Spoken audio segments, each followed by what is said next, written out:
Bismillahirrahmanirrahim. We're reviewing on the book 48 Laws of Power by Robert Greene. On the law 25, recreate yourself. I am Hajah Nadira Sabrina, 21LL034. So today's judgment is do not accept the roles the society foist on you, but recreate yourself by forging a new identity, one that commands attention and never bores audience. So as you can see, this is from the stories of two, Julius Caesar and Aurore Dupin. So from the story of Julius Caesar, 65 years before Christians, he was a grain distributor.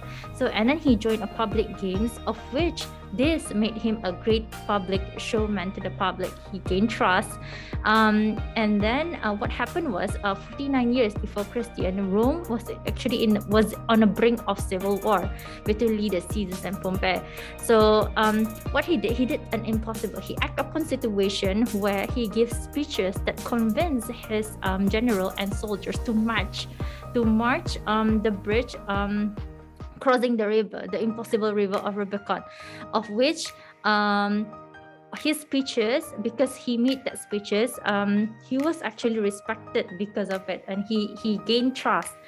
And then following year after, they managed to dictate Rome, and they managed to vanquish Pompey. So after they vanquished and defeated Pompey, so he made a large-scale entertainment, of which he acted upon the situation where he invited impossible Cleopatra from Egypt to come into Rome. So he gained popularity, and among the popularity, however, there are rivalry. One of it is from his very own close friend Brutus, and they plot a plan to actually kill him. So upon stabbing him, Julius Caesar, he regained his self-consciousness and acted upon it. Before his last breath, he managed to mention the last word to his friend, which is "you to my child." So from his story, we gathered that he understood there's a vital link between power and theater. He often delivered speeches that were grasped and immediately by many, and he set an ideal leaders and also a symbolic identification as a people of power. Secondly, we can see from the story of Aurore Dupin. Aurore Dupin, in the year of 1831, she left her husband to pursue in writing. So she went to Paris. But at that moment, reality strikes, because in Paris, women can only get income from marriages, from their husband. No one would actually look upon women at that time. So she recreated herself, attempting the impossible, of which she became a man.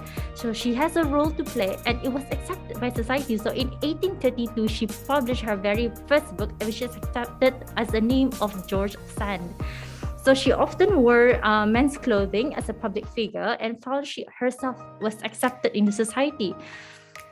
So what happened? She did not only meddled associate with famous men, but she meddled with politics and led demonstration that inspires students' rebellions on the politics. So from this story, we can gather that Aurore Dupin, we learned that the world might want to assign us a role in life, but sometimes if we accepted it, that's when we are doomed. That's when our power are limited. So however, if we played a role, if we recreate ourselves, forge a new identity, we might be able to pave our ways without boundaries that are assigned to us. So we might be responsible for our very own creation, and we might be able to act responsibly on our life. So here, the key powers that we can take from these three stories is that number one is to take charge. Firstly, characters that we are born is not necessarily who we are. We might inherited some from our parents, but that does not limit our character being built by having inspirations from good friends or good surroundings. We might get some motivations with the help of our friends, and we might be able to remake our character. Secondly is self-consciousness.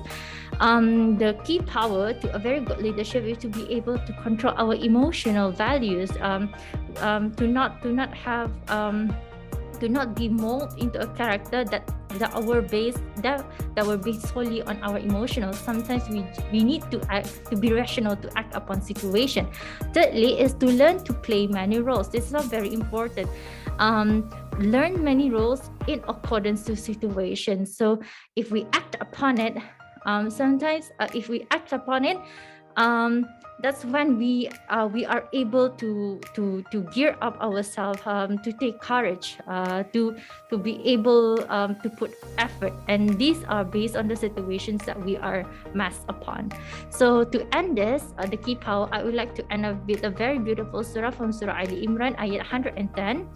The translation read as Bismillahirrahmanirrahim. You are now the best people brought forth for the guidance and reform of mankind.